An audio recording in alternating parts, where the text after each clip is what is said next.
ಹೊಸದಾಗಿ ಚಿನ್ನ ಮತ್ತು ಬೆಳ್ಳಿಯ ಮೇಲೆ ಹೂಡಿಕೆ ಮಾಡಬೇಕು ಅಂತಿರುವಂಥವ್ರಿಗೆ ನೀವೇನು ಸಜೆಷನ್ಸನ್ನು ಕೊಡ್ತೀರಿ, ಏನು ತಪ್ಪುಗಳನ್ನು ಮಾಡಬೇಡಿ ಅಂತ ಹೇಳ್ತೀರಿ?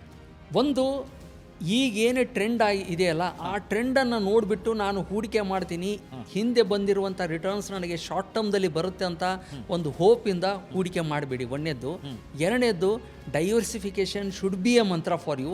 ಯಾಕಂದರೆ ಇವತ್ತು ಗೋಲ್ಡ್ ಚೆನ್ನಾಗಿ ರಿಟರ್ನ್ ಕೊಟ್ಟಿದೆ, ಮುಂದೆ ಇದು ಕೊಡುತ್ತಂತ ಗೊತ್ತಿಲ್ಲ.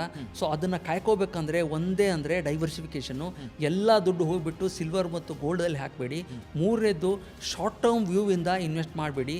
Gold and silver are equally volatile like a stock market. So ಇದನ್ನು ಮನಗಂಡು ನಿಮ್ಮ ಲಾಂಗ್ ಟರ್ಮ್ ವ್ಯೂ ಇದ್ದರೆ ಮಾತ್ರ ಹೂಡಿಕೆ ಮಾಡಿ.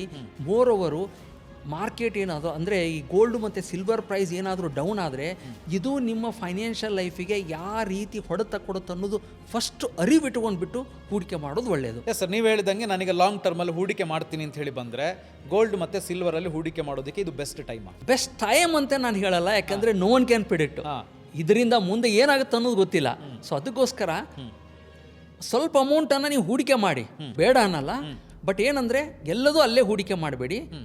ಪಾಸ್ಟ್ ರಿಟರ್ನ್ಸನ್ನು ಪ್ರಿಡಿಕ್ಟ್ ಮಾಡಿಬಿಟ್ಟು ಇಷ್ಟೇ ಸಿಗುತ್ತಂತ ಒಂದು ಹೋಪಿಂದ, ಒಂದು ಆಶಾಭಾವನೆಯಿಂದ ಹೂಡಿಕೆ ಮಾಡಬೇಡಿ ಅಂತ ಹೇಳ್ತೀನಿ. ಅಂದರೆ ರಿಸ್ಕ್ ಇಲ್ಲದೆ ಚಿನ್ನ ಮತ್ತು ಬೆಳ್ಳಿ ಮೇಲೆ ಇನ್ವೆಸ್ಟ್ಮೆಂಟ್ ಮಾಡಬೇಕು ಅಂತ ಹೇಳಿದರೆ ಲಾಂಗ್ ಟರ್ಮ್ ಇಟ್ಕೊಳ್ಬೇಕು. ಹೌದೌದು, ಲಾಂಗ್ ಟರ್ಮ್ ಇವು ಹಿಂದೆ ಬಂದಿರುವಂಥ ರಿಟರ್ನ್ಸ್ ಮುಂದೆ ಬರುತ್ತಂತ ಗ್ಯಾರಂಟಿಯಿಂದ ಮಾಡಬೇಡಿ.